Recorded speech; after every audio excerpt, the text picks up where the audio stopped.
कल एक साहब ने ये बात कही, नाम लेना यूं अच्छा नहीं समझ रहा, क्योंकि नाम उसका लिया जाए जो नाम लेने लायक हो। कल एक साहब ने ये बात कही, जैसे कि जनाजे की नमाज के बारे में, तो मुझे हैरत होती है कि आदमी सियासत में जनाजे को भी लिया है तो उसकी सोच किस हद तक गिर गई है, ये हम आप सब लोगों को अच्छी तरीके से पता है।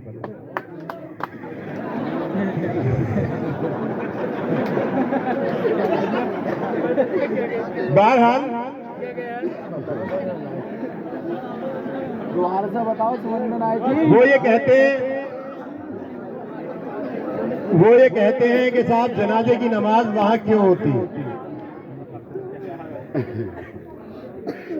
अभी मेरे छोटे भाई ने ये कहा कि मकान की एक वसीयत हुई थी।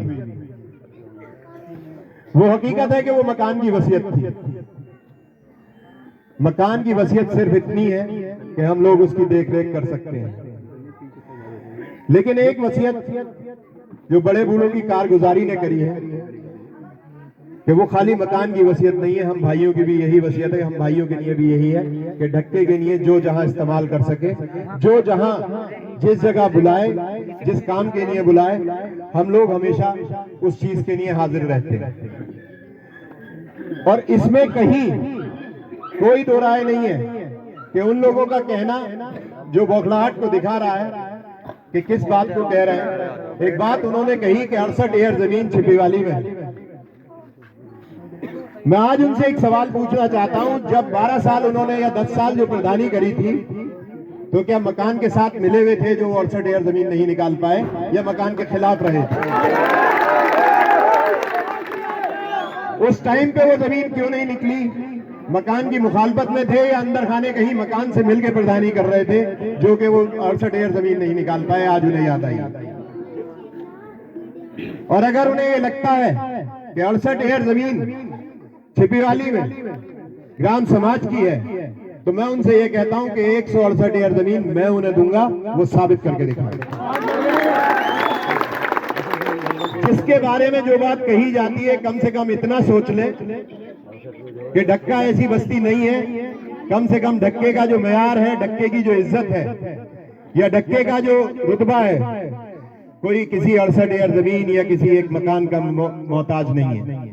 वो जिस दिन चाहे, जहां चाहे, किसी भी फैसले को अपने लिए बहुत मजबूती के साथ ले सकता है। उसे ये जरूरत नहीं है कि मकान पे ही नमाज होगी या किसी 68 एकड़ ग्राम समाज में नमाज होगी। जिस दिन ढक्का तय करेगा उसकी अपनी जमीन होगी और वहां जो चाहेगा वो करेगा। इतना कमजोर उन्होंने ढक्के को मान लिया कि ग्राम समाज में नमाज पढ़वाई जाए या कुछ नमाजों का इस तरीके की बात करी जाए, तो नमाज तो अल्लाह के लिए होती है। उसको भी अगर आप राजनीति में ले आए तो कल को पता नहीं किस स्तर तक गिरेंगे। बहरहाल उनकी बात वहीं तक थी, जितना वो कह सकते थे, जितना सोच सकते थे, उन्होंने कहा। अल्लाह उन्हें नसीहत दी। खैर, अब रही दूसरी बात, एक और उनसे बड़े साहब आए। मुझे ये समझ में नहीं आ रहा कि चुनाव की बौखलाहट है या किस तरीके की बौखलाहट है। आज की बौखलाहट है। वो ये कह रहे थे कि फारूक भाई हमें समझाते थे, अल्लाह तौबा,